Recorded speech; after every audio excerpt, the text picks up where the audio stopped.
Pensa só. Existem forças que a gente não enxerga, mas que estão ali, sabe? Moldando a nossa realidade, operando bem debaixo do nosso nariz. E se a maior dessas forças não estiver lá fora, mas aqui dentro? A ideia central que vamos explorar é justamente essa: que os nossos próprios pensamentos podem ser o nosso pior inimigo ou, claro, o nosso aliado mais poderoso.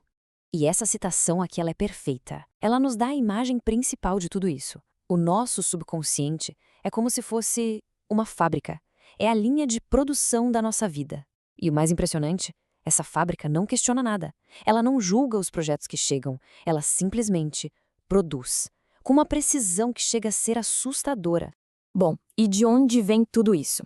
Esses conceitos que a gente vai desvendar aqui foram baseados na obra de M.R. Koppmeier.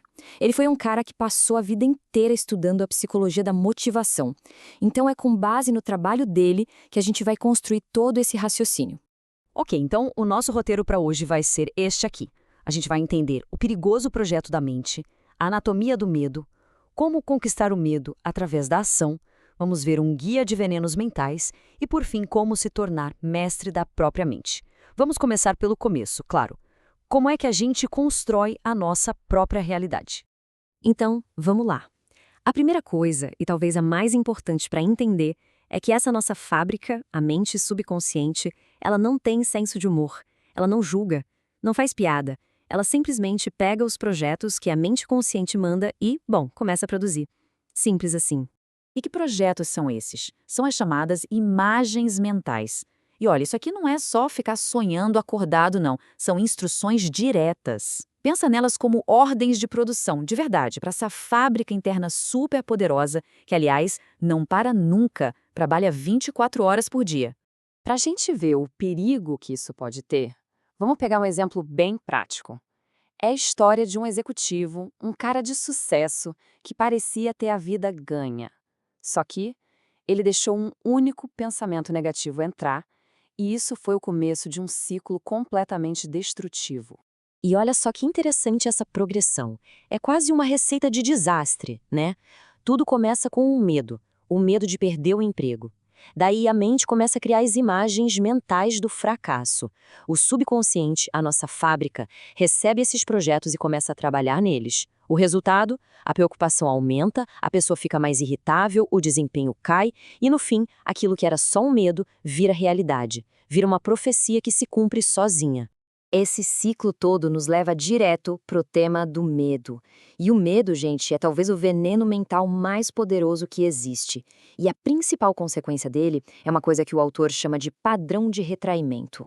É basicamente assim: quando um medo se instala de verdade no nosso subconsciente, a gente instintivamente começa a se afastar, a se retrair da situação que a gente associa com aquele medo. É uma resposta de proteção, sabe? A mente tenta nos proteger e acaba nos afastando daquilo que ela marcou como perigoso, mesmo que o perigo nem exista de verdade. E esse caso aqui é um exemplo perfeito de como um medo imaginário pode virar uma bola de neve. Pensa só. Uma mulher sente uma dormência numa loja, que depois ela descobriu que era só por causa de uma cinta apertada. Mas na hora o que ela pensou? Vou ter um derrame em público. Esse medo criou uma imagem mental tão forte que ela começou a evitar multidões. Depois, parou de fazer compra sozinha. E no fim das contas, ela se isolou completamente do mundo. Tudo por causa de uma cinta apertada. Inacreditável, né? E isso nos leva a uma conclusão bem importante. No fundo, todo medo é, na verdade, um medo de perda. Medo de perder a confiança, de perder status, saúde, dinheiro, segurança, amor. Pode reparar, se a gente for cavando, a gente sempre chega na mesma raiz, o medo de perder alguma coisa valiosa. Ok, mas e aí? Como é que a gente luta contra esses medos que paralisam? Bom, aqui vem a virada de chave. A resposta, segundo o autor, não está em ficar pensando sobre o medo, mas sim em agir. A solução que o Koppmeier apresenta é bem prática, é a chamada terapia de dessensibilização. A ideia é confrontar, atacar o medo de frente, fazendo exatamente aquilo que se teme. A pessoa vai fazendo isso até a reação de medo se esgotar. Em vez de fugir, se aprende a ir para cima do medo. E o processo é bem direto. Primeiro, confrontar o medo. Segundo, fazer aquilo que se teme. Terceiro, continuar fazendo de forma crescente e repetida. E quarto, o objetivo final, esgotar a resposta ao medo. É como desmontar o medo, peça por peça, com ação e não com pensamento. E para mostrar que isso não é só teoria, o próprio autor, o Kopmeier, conta a história dele. Ele sofria de uma gagueira muito forte, tão forte que ele tinha pavor de falar, em qualquer situação. Chegou ao ponto dele ser dispensado de fazer o discurso de formatura da turma dele, de tanto que ele temia. E olha o que ele disse. Eu fiz cada vez mais a coisa que eu temia, até que o medo desapareceu. É muito forte, né? Ele começou a se forçar a falar em toda e qualquer oportunidade. Para pouca gente, para muita gente, não importava. Ele foi fazendo, até que a reação de medo simplesmente se cansou, se esgotou, e com o fim do medo, a gagueira também se foi. Bom, mas não é só o medo que é um problema.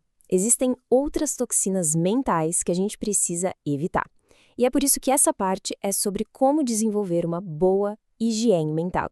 O autor lista 5 pensamentos venenosos principais que a gente precisa ficar de olho para evitar: violência, ódio, ressentimento, escapismo e retraimento, que é aquela síndrome de largar tudo, sabe? Esses são os tipos de projetos que jamais deveriam ser enviados para a nossa fábrica mental. E aqui o contraste fica bem claro, né? De um lado, uma mente envenenada, com medo, ódio, ressentimento, violência, retraimento. Do outro, uma mente positiva, com coragem, boa vontade, cooperação, autoconfiança, determinação. A escolha entre uma mente que se sabota e uma que constrói o sucesso fica bem visual. E sabe qual é o maior perigo desses venenos? Eles basicamente destroem o nosso GPS interno, aquela parte da mente que nos guia em direção aos nossos objetivos. Ela é desligada. A pessoa fica completamente à deriva, que nem um navio sem leme no meio do oceano. O que nos leva à grande conclusão, a lição mais importante de todas. No fim das contas, quem manda é a gente. A pessoa é a arquiteta da própria mente. Essa frase resume tudo. A pessoa é, de fato, mestre do seu destino, capitã da sua alma. Porque é ela quem controla as imagens mentais. O poder está todo aí, no controle desses projetos, dessas imagens. Ninguém precisa ser uma vítima passiva do que acontece. A gente é o arquiteto que decide quais projetos vão para a linha de produção da nossa fábrica. Então, para fechar, fica a pergunta para uma reflexão. Que projetos estão sendo enviados para a fábrica da mente nesse exato momento? São projetos de sucesso e coragem ou de medo e fracasso? Porque, como a gente viu aqui, a escolha do projeto, bom, ela determina completamente o produto final.